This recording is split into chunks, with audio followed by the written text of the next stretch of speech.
Hello and welcome to this edition of We Are La Plata County TV. Today we're here with Neil Starkeybaum, the county's Director of Community Development Services. I wanted to check in on the Land Use Code revision project. Neil, how is that project coming along? It's good, and thank you for having me this morning, Megan.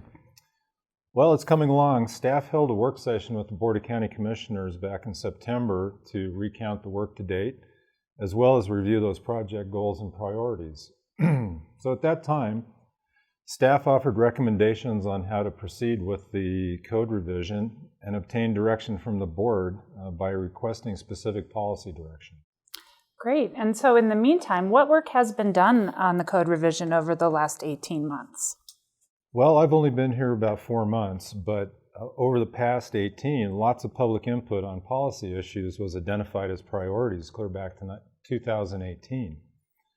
Following that public input, the board direction on portable storage and special events was identified, and that has been put into place. The county staff is also preparing amendments for the water regulations that are going to be updated here soon.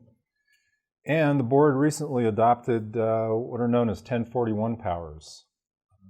Can you talk a little bit more about what 1041 power is and what does that mean for La Plata County? Yeah, 1041 powers dates back to 1974 when the Colorado General Assembly enacted House Bill 74-1041.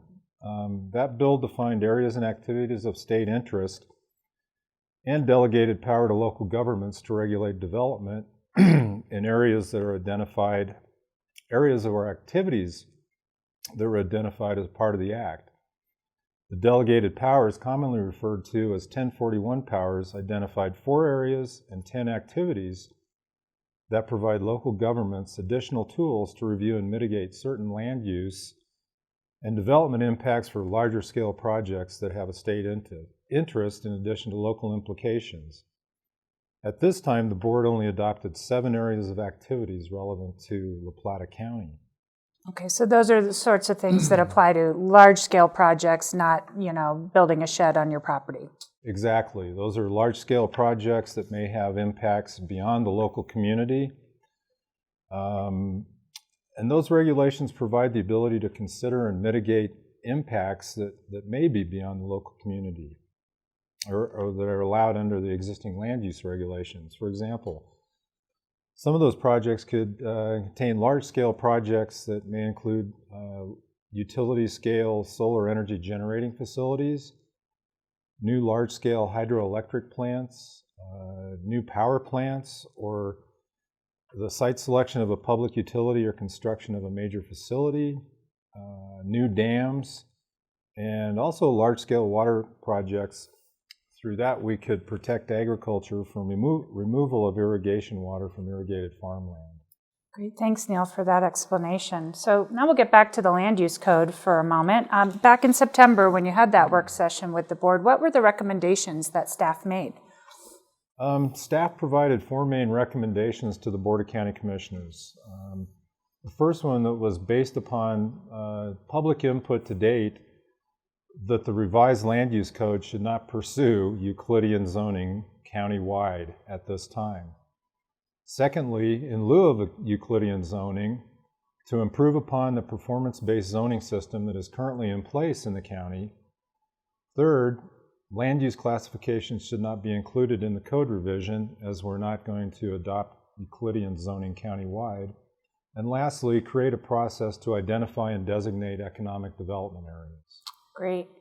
Can you kind of talk a little bit more about how you differentiate Euclidean zoning versus performance-based zoning? Sure. Euclidean zoning is zoning that is specific and uniform across a geographic area. It's a system of zoning whereby a community is divided into areas in which specific land uses are permitted.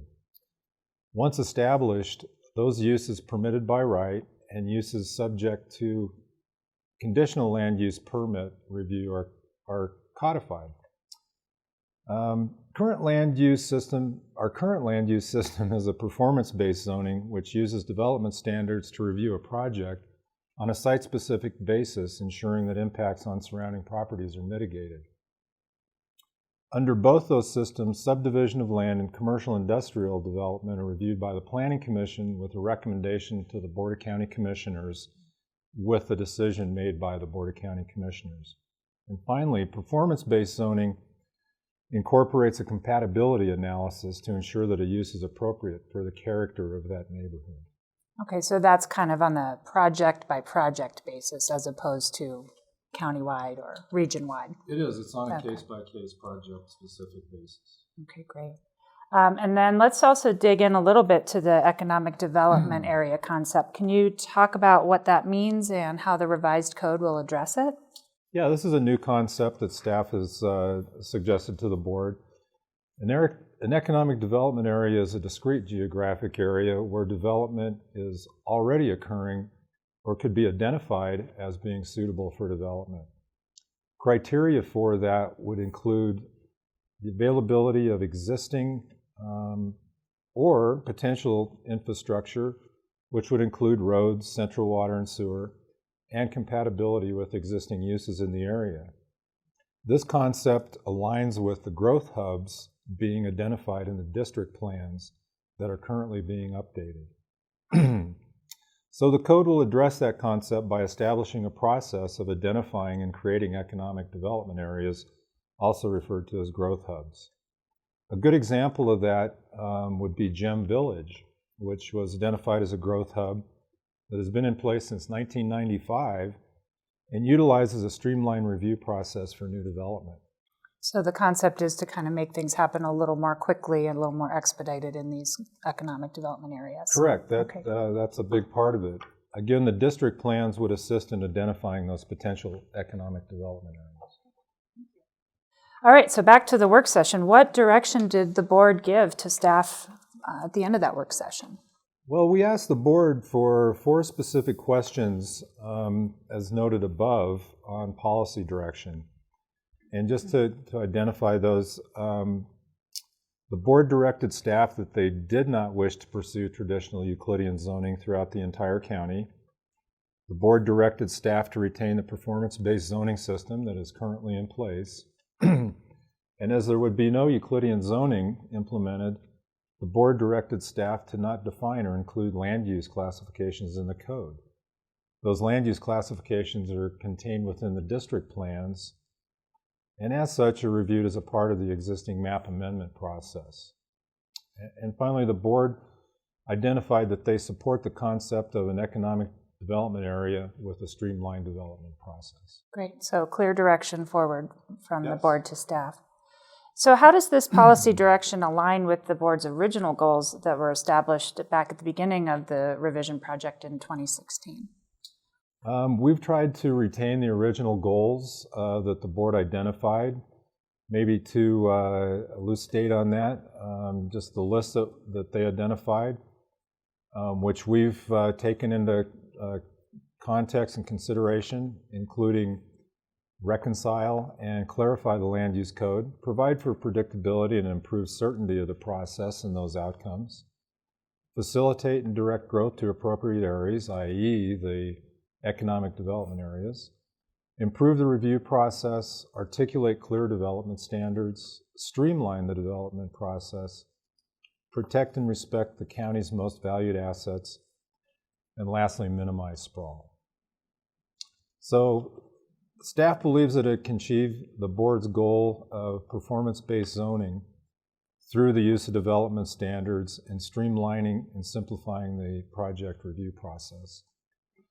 From the land use classification standpoint, it believes that we can achieve the board's goals by drawing on the land use classifications already existing and being updated within the district plans. And finally, that economic development area issue, we believe that we can achieve the board's goals by identifying those growth hubs, i.e. economic development areas, and articulating streamlined process and specific standards for development in those areas. So the work that's happening now is aligned with the original goals of the project. So what is happening following this work session? What's staff up to? What can the public expect in terms of involvement going forward? Well, we've taken the board's direction, and staff is currently working on preliminary drafting according to the directions set by the Board of County Commissioners. In the meantime, staff is also in the process of working on completing the district plans, and we can expect to have public conversations starting about the draft revisions sometime in early spring of next year. Great. And then how can folks stay involved and informed heading into the winter and next spring? Well, the best way to stay informed is through the county newsletter. That's put out on a monthly basis, I believe. Attend Planning Commission meetings. Those will be certainly noticed with the agendas that they always are. And of course, you can always go to the county website. Just Google La Plata County Planning, and we'll have information on our website as updates become available. Great. Thank you, Neil, and thank you all for joining us. Thank you.